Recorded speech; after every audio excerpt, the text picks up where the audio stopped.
Hi, everybody. Welcome to Mental Health on the Mighty and Facebook Live. I'm Dr. Margaret Rutherford. I'm so glad to be here with you again this month. And I have to tell you something funny. I got both of my eyes operated on. I had cataracts, pretty bad cataracts, it turns out. And I can't believe how different this screen looks and how different the world looks. And so I'm seeing through all different new eyes here, here in November. So I'm delighted to be with you. Today's topic, we're going to have some fun with, I hope. I just did an interview with Lewis Howes, who I'm sure many of you know about. He is a podcaster, very eminent podcaster. He's a New York Times bestselling author. And lo and behold, last year when I wrote Perfectly Hidden Depression and published it in November, his producer reached out to me and I was actually on his show. I was flabbergasted and very honored. And I have to tell you something about him. You know, I was an unknown, still am a fairly unknown psychologist from Arkansas. I'm not LA or New York or any of that stuff. But I walked in fact, we taped in his own apartment because he was in between studios. And so you walk in and I just sat down at his breakfast table and he poured me a cup of coffee and we just talked for like 2 hours with cameras and everything. But he's a huge guy, huge. I mean, I'm small, but he's huge. And he just was so genuine and so curious. And his story is something, sure, Tracy, I will. Tracy's asking me about starting maybe a podcast on mental health. I'll be happy to talk about that. But anyway, so this is November that was a very positive experience. So this month is called Movember. It's a trend. Hello, Antonia. It's a movement that these men or this group wants to really highlight the fact about men's medical and mental issues because men are very underserved in both the medical and mental health community. And men die much earlier than women do. Men get cancer. I think it's like 100, twice as many men get cancer as women. Mathematics is not my strong point, so whatever that is. So I'm really interested in men trying to address the stigma around mental health. And I thought about who might be able to do that best. And I thought of Lewis, and he was so kind and gracious to come on the Self-Work podcast. And it came out today. So it's called the Self-Work podcast. And if you want to hear it, I think it's really a great episode. It's a little longer than some of my episodes on self-work, but he talks about it. Trigger warning. He talks about being bullied severely. He talks about sexual abuse. And so I really want you to be careful if you have that in your history. So, but I think it was very moving. My eyes filled with tears when I talked with him about it because I had read the story, but hearing Lewis talk about it was really incredible. So today we're actually I'm gonna use as sort of the basis for our conversation today. Hello, everybody. Some people I know. Hi there. Hi, Monica. I'm using, again, as a base today, some of the things that Lewis talks about in his most recent book, which was published in 2017, called The Masks of Masculinity. But I've gone through them all, and I think we women wear them as well, which he says too. He was writing a book for men. But actually, my own book, Perfectly Hidden Depression, talks a lot about wearing a mask to hide actual depression that you don't even realize it's there. Hi, E. Jones. Hi, a great issue that needs awareness raised internationally. You bet. You bet. When I moved here to Arkansas, for example, I moved here from Dallas, and Dallas was, it was more metropolitan area, more cosmopolitan area. And so I was quite used to people being open about being in therapy. In fact, they practically, you had the little things that say, I voted. Practically everybody would say, I saw my therapist today. And basically, I got to Arkansas and people said, well, I don't want anybody to know I'm seeing you. And do you have a waiting room? And, these kinds of questions. And I was like, well, yeah. And I loved Arkansas. Don't get me wrong, but I did feel as if I had gone back in time as far as where more metropolitan areas are, and just that there's more acceptance of seeking of mental health treatment. So anyway, I've tried my best with the podcast, with Facebook Lives, with the Mighty, with everything I can do with my blogging to try to talk with people about what does a therapist sound like? I mean, to give you an example, just a model, okay, this is a therapist. She's been a therapist for 25 years. Does she make sense? Does she not make sense? Do you want her run out of the room screaming? I mean, what's the deal there? So I'm kind of interested in talking to you about the masks you wear, or the masks maybe some people you love wear. Let me give you the ones that Lewis talked about. I can see people joining on. That's wonderful. Cherise, hi. So the ones he talked about, there were 9. I'm going to quickly go through them, and then I'm going to go back and talk a little bit about, literally 3 minutes worth of where I think maybe the commensurate or the matching women's masks are. He talks about the stoic, which again is very much like my perfectly hidden depression. Perfection, perfectionism is it. You're very stoic. You hold on to your emotions. You don't let anybody know you're sweating, that kind of thing. Let me see. Oh, I've got these messed up. Okay. The next one is the athlete. And he wore this one. He wore the stoic one, and he wore the athlete. As long as he could be better on the athletic field than anybody else, then good for him, and he was tough and he was strong and he worked out all the time. The other one is a material mask. Like the more you have, then that means the stronger the person you are, and you can hide behind all your material things. There's a sexual mask, meaning, you just use other human beings and you just need a lot of sexual energy around you in order to feel good and to hide behind that. That's, you take a lot of care about the way you look and the way you dress, and you got this sexual aura going on. Okay.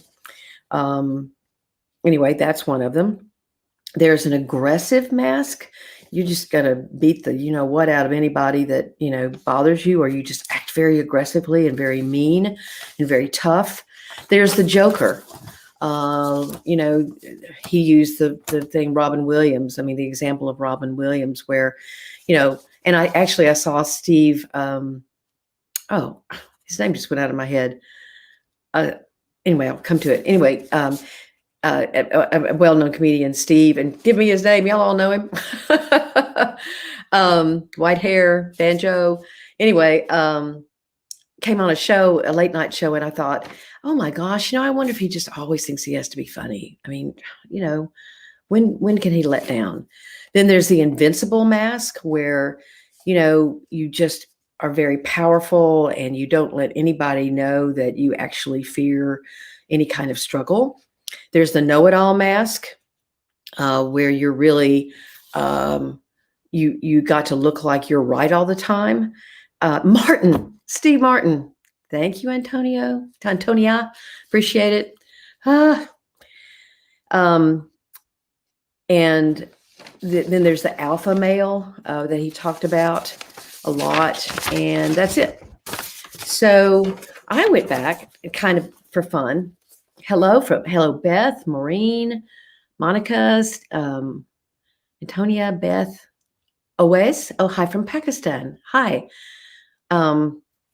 So anyway, I went back and thought, what are the matching things for women, or at least things that are somewhat similar? And then let's open it up, and y'all can talk to me about the masks you wear. I think a stoic mask is, again, for a woman, it's more about having to look perfect, having to be everything to everybody, and never talking about your own feelings. Sort of that professional woman, or that woman who's got it all together, or that woman who never, you never necessarily, she's always there for other people, kind of like I've said, in Perfectly Hidden Depression. And then I think the one that matches now let me put that down, sorry. The athlete is, of course, maybe this is going to sound really sexist. It probably is, but when I grew up, it was the cheerleader. Now I think they're powerful women athletes now, and what I'm hearing from them is that even they buy into having to be that tough athlete all the time and never let anybody see them fear, anything. And so I don't think it's just a cheerleader anymore. I think it's also anytime you get stuck in some sort of sport where, you can never let anybody see that you're struggling about that sport. Victoria Garrick talks about that a lot. If you haven't seen her TED Talk, it's wonderful. The material facade that he talks about, I have spoiled girl or daddy's girl. The Kardashians, perhaps. Material things at least seem, maybe the Kardashians don't really do this, but it seems that they, hide behind that material mask a lot. I think women can be very sexual and have avoidance masks that are all about, I'm only comfortable in my sexual self. This is probably higher libido women. The aggressive ones is maybe the, I think I can say it on the mighty, more the bitch, more of the very professional woman who's not going to let anything get in her way. We've had all kinds of movies about that professional women who kind of find out they have a softer side. I also kind of put in the passive aggressive woman, the woman that's too nice, the woman that never has an opinion, that always goes along with things. And I think that can be a facade. It can kind of turn into a martyr almost, okay? Then there's the joker, and I am guilty of this. When I'm very uncomfortable, I make jokes. I'm the funny girl in the crowd. I'm the woman that can make everybody laugh. Sometimes that doesn't work in my case, and so that's not good. The know-it-all, I think, is the controller. I think women who have to feel like they have to control everything are also know-it-alls. Actually, both of those people are hiding incredible insecurity. And then the alpha male, I think is the mean girl. And I think that doesn't just occur in teenage years. I think there can be mean girls in their 40s. They're the people that gossip. They're the people that have to feel, they're the women that have to feel, and some men, of course, have to feel that in order to feel good about themselves, they put other people down. So, Lewis's idea is that these masks are all, he makes a huge point in his book, and his message to men is, you're not flawed, you're trapped. And I think all of us are trapped in these facades. When I purposefully, for example, go to a party and I decide not to be the funny girl and I'm just kind of quiet, people sometimes look at me and go, are you okay? Something wrong? And I know I'm almost kind of being my real self and not putting on the facade, not putting on that facade. So let me take a little bit of your questions here or your comments. So I wonder if all of these are masked or if some are coping strategies. Personally, I'm aware that what might be perceived as my mask is multifaceted, is that it's in that it serves multi-purpose. Well, I'm not trying to promote my book. Again, I think this is the third or fourth time I've mentioned it, but that's exactly what I say in my book, that I think a lot of these facades, and perfectionism can be a facade, is that, or the perfect looking life can be, is that it is a survival strategy. And that as children, we have certain either traumas or situations or dynamics, or we're born in a culture or whatever, that we have to adopt these facades in order to emotionally survive. For example, if you have alcoholic parents and you're the one who has to take care of your siblings, or you drive your alcoholic parent around because they're too drunk, or whatever it happens to be, that becomes your invincibility, your stoicism is a word, is the way you emotionally survive. If it's not available to me, I don't need it, kind of thing. And so I would agree with you, a deeper way of understanding this. I mean, I think Lewis is an observer of people, and he was trying to describe what he himself, the masks that he himself put on in order to handle what he had to handle. And I think it's his way of understanding it. But obviously, he's also had to do some deep inner work And that's in my podcast interview with him.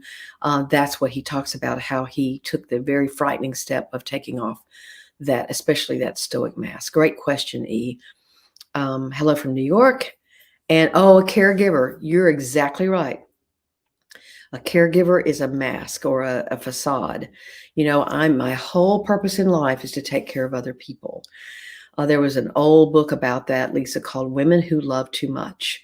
And it talked a lot about women, especially, or men actually can do this too, that so put other people first that it just becomes a way for them never to be seen. I'm sort of behind this shroud, and my hands are outside of the shroud, and I'm doing for you, and I'm cooking for you, and I'm taking care of you, and I'm running your errands, and I get all this I get either self-pride from it, or I may even get attention about it because I'm a good caregiver, but I don't know how to care for myself. And in fact, I get very uncomfortable in even admitting any vulnerabilities of my own sometimes, or I take kind of a martyr position, like, well, I'm not important enough to actually pay attention to. And a lot of times, you know what? We think of martyrs as kind of irritating people. It's like, they want attention for giving all the time. But I have found people who tend to take a martyred approach really often are very lost in who they are. They really don't know how to create a life that's about them. They don't know that they martyr themselves in a way that's not very attractive, but they don't really know much about their own self-esteem. So that's another way of approaching that. Erin, yes. Keeping it all together and being put together at all times. That's right, boy. That is so interesting because, wait a minute, I lost your comment. Oh, there it is. I will have people sometimes when I used to have a couch in front of me in my office, I would note that they were dressed very well and they had, the right necklace on with the right earrings and the right fingernail polish matched their clothes. And I would suggest to them, okay, so for this week, I want you to go home and I want on one of your fingers, I want you to take off your fingernail polish. And I just want you to wear it around like that all week. I go, I can't do that. I said, what would happen? Well, I just can't do that. And I said, well, could you paint one a different color? Oh, no. And my point is, I'm not laughing at them because my mother was one of these, and she was an incredibly pained person because she always had to, she got up at 4:30 in the morning so nobody would see her without her makeup and heels and hose on. But basically, these are miserable people. And so I see that misery and just the amount they have to put into appearing that they've got it all together all the time. And then when they start falling apart, oh my gosh, that can be quite a volcano. Oh, hi, Tracy. I'm glad you tuned in today too. Hi, Beth. I'm the crone. I don't speak often. Interesting. But I want to say something worthwhile to have people see me as smart and wise. I'm all but a hermit by choice, and my illness, which the crone persona helps to fend off questions about isolating. Wow. You also obviously have the ability to be very vulnerable. So bravo to you.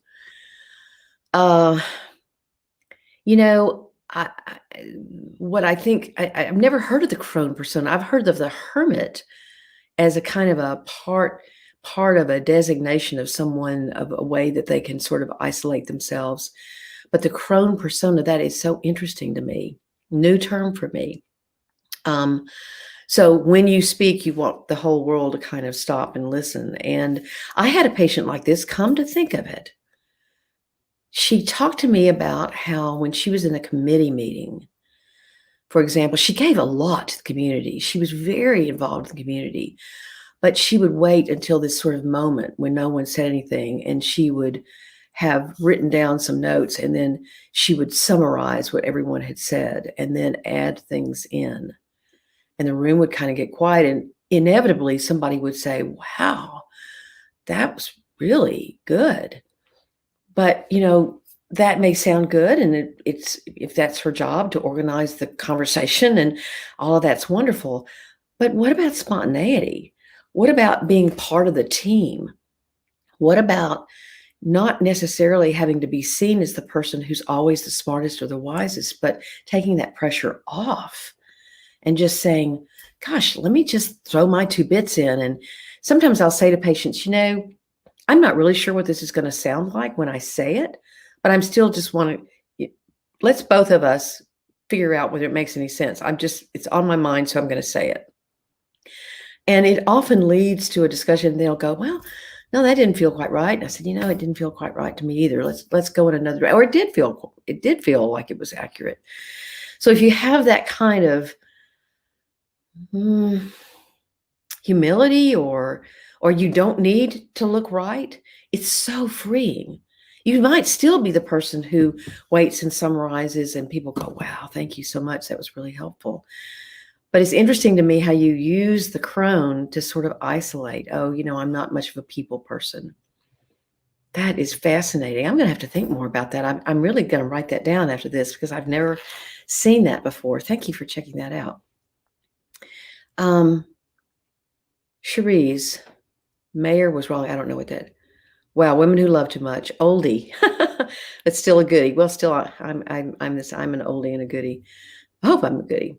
When you said, how do you emotionally survive? That reminded me, I'm wearing a mask when I have on makeup. I'm very girly, so I enjoy wearing makeup. However, it does make me feel safe when I'm wearing my makeup. Yeah. Well, I don't know what part of the country you live in, but certainly I think there are different cultural expectations in the different parts of the world. And I just said the world, and I really mean the world. I think I'll never forget. I mean, I grew up in the South and grew up in the 1950s and 60s in the South. So my job was to be a little Southern lady. And when I met my now husband of 30-something years, he was from New Jersey, and he took me to the shore and to this woman. He said, you're going to love this woman. And I did. And she had on no makeup. She was overweight, basically. She wore these real kind of dangly clothes. I promise you, she was not in heels and hose. And she was one of the most fascinating people I'd ever met. And the more I've met people like that, the more I have questioned and changed and, all the things about me. I'm probably still not going to get rid of some of my Southern, but, I really value the fact that, I can go out in the world and not have on any makeup. And so, you know what? I challenge you to try that. Everybody feels like somebody's going to walk up to you and go, well, who are you? And you're going to get this weird feeling or weird reaction. I promise you, you're not. Nobody's really going to notice. In fact, my son said to me one time, we were going to go somewhere. He was about 11 or 12. And I ran up. I said, I'm going to run upstairs and put on some makeup. And I came back downstairs and he looked at me and he goes, Mom, that really doesn't make much of a difference. I didn't know exactly how to take that, but I've never forgotten it. And so I often don't run upstairs to put on any makeup anymore. Okay, let's see. My mask, Claire. My mask is just hiding the truth from others, from finding out who you really are and what you're really going through, because all they do is judge and criticize because the funny truly understand what you're going through. I've tried being truthful and honest, and all it's done is put me into worse situations. So to mask what is really happening seems so much easier as people truly don't understand. Okay, Claire, you just said a whole bunch. I understand what you're saying. And I think you have to pick carefully the people that you let into who you are. I let some people into my life about who I really was very early on, and they did use it against me. One of those people is now my ex-husband. And so he knew that I had an anxiety disorder, and there would be times that he would poke me with it and prod me with it and be mean about it. And so there were other things he knew that he, used against me. And so I think you have to make sure that you have some people and know some people that you just get the sense that they are safe because you hear the way they talk about other people. They don't judge and criticize other people, and so they're not gonna judge and criticize you, and if you don't have anybody in your world like that, then, there are people out there like that, and you can find them, but you can't be too scared to try. You can a lot of times when people never share anything about themselves, they're seen as aloof, whether it's because they're shy or whether it's because they are scared or insecure, but they're seen as aloof. So you want to um, be open to the idea. For one thing, you may need to grieve and really work with a therapist or yourself or whatever in all these hurts that you've had, these people that have been, manipulative or mean or distrustful, acted in distrustful ways toward you. But I would hate to think that that would make you think that there's nobody else in the world that you could trust. Sometimes it takes some time to find them, but I promise you they're out there.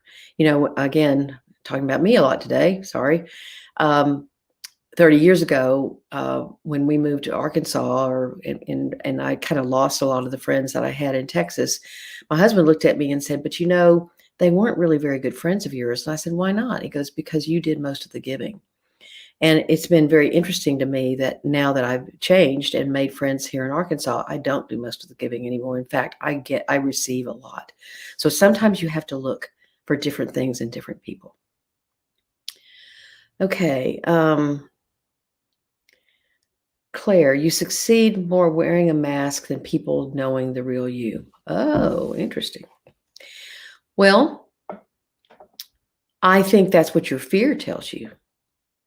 I think your fear and insecurity tell you that as long as I have this on, that I will be seen as more powerful than I am. But I would challenge you about something. If you've listened to me before and now you're listening to me now, and I reveal something like another marriage or the fact I have panic disorder or social anxiety, do you see me as less? Or do you see me as somebody who is self-confident enough to let you know about some of my vulnerabilities? So I think that you might find that it's your fear that people will see you as less. Some people might. I mean, some people might, when they know I've been divorced twice, might go, "Well, I'm not going to her as a therapist." Other people go, "Well, she's, that's a fact about her, but what else?" So anyway, my book might actually be helpful for you. Okay, so let me see if anybody new is functioning. Ayid, trying to be the person my friends want me to be, but the person I won't be when I'm alone. Okay, so the facade is if I don't know exactly what it would be, but it would be sort of like they want me to be funny. That's the way I usually am, or they want me to be somebody who's really tough or who's real aggressive. I mean, I've worked with people who have been in gangs and have done things to other people that have been horrifying to them now. And they look at me with tears in their eyes and they say, "I didn't know that I could walk away. In fact, they told me they'd kill me if I walked away." So, I was forced to be this person that I didn't want to be, and that had horrible ramifications in their life. But there can be anything from, it's your neighborhood and how your neighborhood wants you to act. I worked with a woman one time who said she had never celebrated a birthday like she wanted to. And I said, "Well, how do you celebrate your birthdays?" And she said, "Oh, in our neighborhood, everybody has a wine and cheese party for their birthday." And so every birthday since I've lived in this neighborhood, I've had a wine and cheese party. And I said, "What did you want to do?" She said, "I wanted to have a picnic and I wanted to put balloons on my mailbox." And I said, "Well, what's keeping you from doing that?" And she said, "Nothing." And that's what she did. for her next birthday, and she came in the session, she said, I felt like, I was so worried that my neighbors were gonna go, "Well, why aren't you having a wine and cheese party?" And she said, "'Cause this is my birthday, and I'm gonna spend," and she and her family went and had a picnic and had a great time. So, sometimes you can fear stepping out of that mold, but I promise you it's worth the risk. And I agree with you, Beth, that was a wonderful question to ask. Monica, thank you. I think you're talking to me. Thank you. I appreciate that. Tracy, sorry, the only thing, I got rid of my contacts, but I did not get rid of the floater in my eye. I think it's also so encouraging to hear you be very candid about saying you have anxiety disorder and you're a mental health professional. I'm really close to being licensed as an LPC. Good for you. And I find that there's still a lot of stigma as mental health professionals to disclose that we struggle too. Yep. You know, I wasn't trained to be this transparent. In fact, quite the opposite. I got my training in the late 80s, and the school I went to was moving from sort of a psychodynamic way of teaching, which is the therapist stays anonymous and barely says anything and interprets and, is kind of, and I actually wasn't very good at that. And the school was moving to a more cognitive behavioral strategy, which wasn't me either, totally, because basically in traditional cognitive behavioral therapy, it's changed a lot since then. But the way it was taught to me was that basically you hand people questionnaires and they take them and you go over their answers. And so, it's kind of this, so there was this huge shift going on. But when I became a therapist, if you want to know a little bit more of my story, and I have not forgotten the mental health podcast question, so I'll come back to that. I probably acted fairly aloof the first, I don't know, 3 or 4 years I was a therapist, and kind of kept to myself and sat and said interpretive things that were hopefully helpful. And I got really bored, really, really bored. And I could see I was getting bored. And this was my second career, and I didn't want to get bored in my career. And I thought, why am I acting inside of the therapy room a way that I don't act outside of the therapy room? Why am I not bringing myself into the room? So that's what I decided to start doing. Much more of, I laughed more. I made, it was obviously the setting was not about me. The setting was always about the patient. But occasionally I would use things from my own life that I thought would be helpful to the person that, because usually people project onto you, well, that could never be, you would never know what that would feel like. You would never know what it was like to steal or to be sexually abused or to have a problem with lying or have affairs, or, you're a therapist, you would never do that. Oh, that's a bunch of bull. Therapists have done it all, I promise you. And so, and then of course, in 2012, when I began blogging, I became much more transparent, not necessarily in the therapy room, but in interviews like this and in blogging and then podcasting, I'm also very transparent. So, because that relationship is it's not me and a patient or a client. It's a very different venue. So that's helped me too. Anne, thank you. Let's see, any other kind of questions, or let's see, what are your thoughts if you're an empath? Do you think it's important that you date someone who is an empath as well? Wow. Okay. So I do think the people that I have seen that consider themselves empaths they have a lot of sensitivity. And so that sensitivity can be their ally and a huge strength of theirs, or it can be something they really struggle with. And I do think that if you're partnered with someone who also understands that, then that might be a good partnership. Generally, I think a lot of empaths tend to be partnered with people who want to abuse the privilege of being understood. And so they're not very good. They don't know how to give back very well, and they will frequently be very critical of sensitivity. So that can be a match made not in a good place. So I do think that can be a problem. So here we go. Here's some new comments. Okay, great. So I would be very careful with that. Monica, when my therapist tells me something about herself, I trust her more. Yeah. Again, I guess kind of being a therapist could be a facade, huh? It's like at the beginning, I'm all about understanding you, and I don't reveal anything about myself. Again, Monica, I just think therapists have to be very careful. I've had people come to me who've said all my therapy, it tended to morph into my therapist sharing as much about me as I did with her or him about me. Did I say that correctly?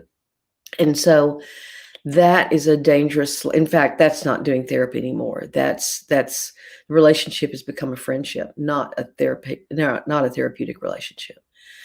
So I do think that it has to be done sparingly and with a lot of forethought.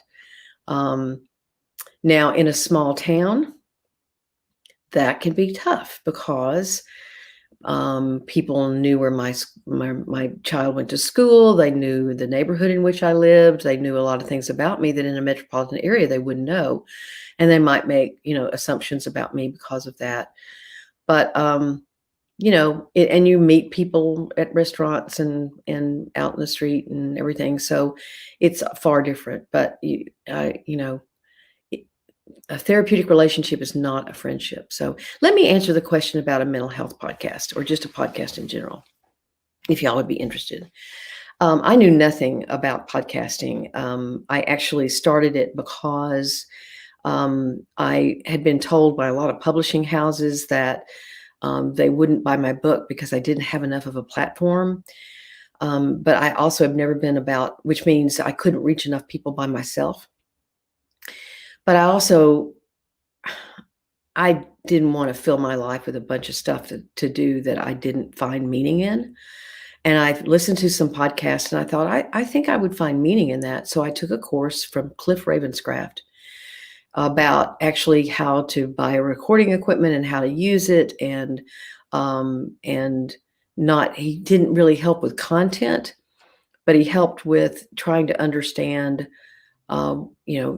how much time it should be, how much, what kind of effort there is, that you need a good website, that you either need to have an engineering program yourself and an editing program yourself, or you need a good audio engineer yourself. And then you need to have an idea that's going to catch on, and you need to post regularly, like once a month ain't going to cut it. And it is a lot of work. And I think that as far as my own experience has been concerned, that really finding something that you do well and that you love doing will come across to other people. The podcasts I listen to that I most enjoy, I can tell the people that are doing it aren't just doing it so people will like them. They actually enjoy the learning themselves. And I think that's what catches on with podcasts. And as you're learning, the host is learning, or the host is sharing with you what they've learned. Mental health is a little tricky in that you obviously can't appear, if you're a therapist, like you're doing therapy. That's wrong. Even I do a listener email, and even then I have to be careful that I'm not giving real specific advice, because that's beginning to cross the line to doing therapy. So, thanks. I think I'll take the risk and not care about anyone if they don't care about the way I want to live my life and the way I think. But what about social anxiety, because it's killing me? Well, I have social anxiety. That's the kind of anxiety I have. There are some wonderful books on social anxiety. I like Reed Wilson's Don't Panic. Basically, you have to lean into your anxiety. What I mean by that is, instead of hating it, you have to embrace that you are socially anxious. It's just a fact about you. You probably inherited it. There's probably anxiety in your genetics. And if the more you hate it, the more it's going to win. For example, when I feel my anxiety, I call mine Bob. I know that, and actually Reed Wilson says to develop a name for it, just so you don't say, I'm anxious. You say, Bob is making me anxious. And I will note, because what starts happening is my legs start shaking. And I can feel it coming on, and I can feel Bob. And I'll just say, all right, you're here. Wow, this is a bummer. And so I get very externally focused. That means sometimes that still means I have to leave the room. I mean, Bob wins. I don't win. But if the more you hate something, the more you despise it in yourself, then actually the more power it gains over you. So I wouldn't hate it. You might, it's not wonderful that it's in your life. There are people who don't have it, and they've just got other stuff. So I would advise Reed Wilson. I've talked a lot about my own social anxiety on the podcast, the Self-Work podcast. So that might be helpful for you too. Hi, Anne. I love these on the Mighty too. Anne actually lives in my hometown, and we started an infertility organization together a long time ago. So gosh, we go back a long time, don't we, Anne? All right. Well, I can see that things have kind of wrapped up, and we've talked for about the same time I usually talk. So I appreciate you being here. I will be back the third Wednesday of December, and I'm not really sure what that is, at 3:00. Thank you all for being here. And, I don't have a topic for next December. Cameron and I talked about maybe some help in getting through the holidays, although there'll be a lot of talk about that, but I'll have my own words to say about that. My own Thanksgiving is going to be extremely quiet. My son's out in California, and he's not going to be coming home. So we're going to have to get creative and show our love for each other in other ways. I hope that you do the same. Please, please stay very safe. This is a dangerous time, and it also is dangerous for people with mental issues. 40% of people are actually struggling, the statistics show, and there are 26% of people are suffering with trauma.